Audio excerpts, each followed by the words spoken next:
definitely this episode of Black Clover that had some very stellar moments into it, seeing the high pedestal that not only Asta, Yuna, and the rest of the group has to overcome, but also showing some fucking gorgeous animation. There was some like really good looking parts in this episode that I was like, holy shit, that looks really fucking good. And it like there are like parts there where it's like, okay, that looks a little bit here or there, but like then you get that one or two shots where you're like, oh wow, that actually like looks really good, and that might be one of the best looking shots we've had in the show. And I was like, that takes you back a bit when you're like, holy shit. It's more like where you're like, you're used to like kind of the okay to animation, and you're like, wait a minute, that looks really fucking good. That one shot of Asta, the flames exploding everywhere.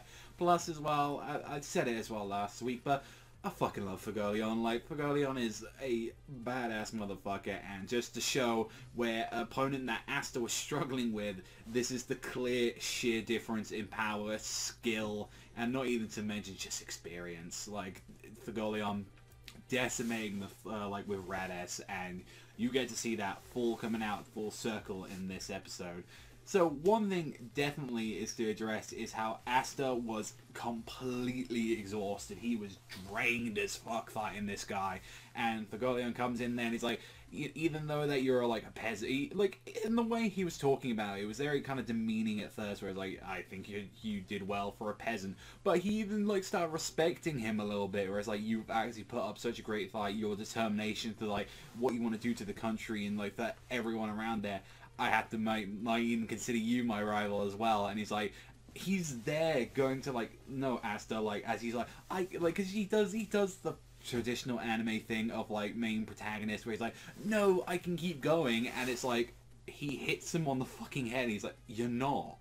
Clearly, and this is one thing as well I liked. I remember talking about this in the manga as well. He's now teaching Asta as like, sometimes you've got to know your limits. Sometimes you've got to cut back, recover your strength, and then when you've got a chance, you can use that as an opportunity once you've got your strength back to go back and strike. Like, you might need, like, sometimes the best option is to retreat, fight back another day, like, lick your wounds and come back stronger. You can use the experience regardless, like, and that's what you get to see, where it's like, you see, even if it isn't just over raw strength, because we've seen someone like Raditz, he unleashed an entire army on a fucking city, just one person, and you can see there are much more people, especially with like the people that are near, you know, especially next week with the witch. Like, there are clearly a lot more powerful people out there, but this one guy, and you get to see Fagolion fucking decimate this guy. It was not even a contest. He was like, oh, here's my strongest shield person, like here's number one, and he destroys it. Like, and it isn't in a way where it's like, oh, I'm gonna hit my fire at first, okay, that doesn't work, okay, let me examine the opponent. Oh, he has a weak spot immediately when he goes into attack, let me use one of my most highly, it's called like a Godzilla beam, where it's like, I think it's called like Solianus or something like that, or Soliana, or that terrible thing from fucking Sonic 06, where it's just a giant white concentrated beam of heat, and it completely blasts through the shield, and it's like, see, you kept fucking being cocky and getting in the way, and it's like, this is what happens. This is just what happens when you try and bug me.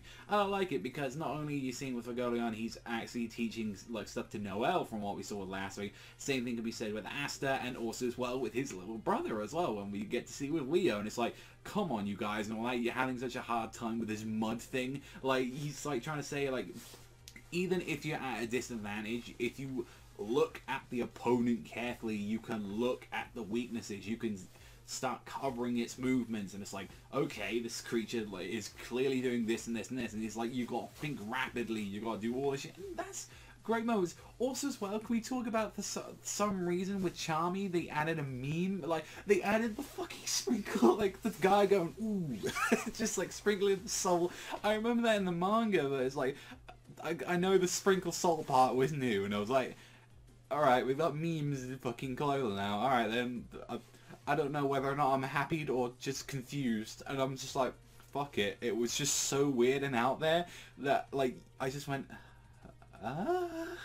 alright. And, like, then again, you just see, like, I guess it's like take a little break from, like, everything is miserable, everything is depressing, everything is Walking Dead right now, like, everyone's dying. It's like, alright, let's have a little bit of comedy in there, but you get to see it's like, yeah, we may be done with Raditz, but we've got more people along the way. It's like, this is a flat out invasion that these guys are doing, and it's like, if Raditz can do that, then what the hell can this witch do? Like, especially, like, you want to know that, especially for next week. And then again, I mentioned as well, there are some really good looking bits of animation in this episode. I felt like, whenever they were going into Raditz's face, that was the only bit where I was like, that looks a little bit shitty looking, or that didn't look too great. But there's like a bit where you get to see Asta fighting, and then just Gordian's fire just explodes everywhere, and it's just this wonderful fucking Sakuya shot. Like, it just looks sublime. And there was a couple others as well when he was doing a couple attacks. It was like, Fagolion just got all the animation budget, like, and also as well, just all the time went on to him and like the special effects. So fucking kudos to that, because like, definitely I think Black Clover went guns blazing at the start like a lot of anime do, and there was like one or two really beautiful looking shots here and there, and also as well the backgrounds always looking really good. I feel with the show, I feel that's like one of the most strongest things about the show, is that its backgrounds really stand out. Like, I would say as well, like, you really get these nice looking shots. I think the last time I really noticed that was maybe when one of the filler episodes, or probably when Magna was fighting the ice guy. There was some really good looking parts here and there. Now, of course, there's probably one or two shots I'm missing out on there, but it's like, it's nice to like actually notice it, and it's like, fuck, that looks good. Like, that looks straight up just really goddamn good, and I hope to see that a little bit more throughout the series and all that, especially for when it comes to the big part, like clashes in there. So overall, definitely high praise. Like, I think definitely for this episode, I kind of liked the ones it was like, no, Asta, you can't solve every fucking problem. It isn't like its main protagonist was like, look, you're here right now. This is where you could be. This is where your opponent is. This is where the top of the top is.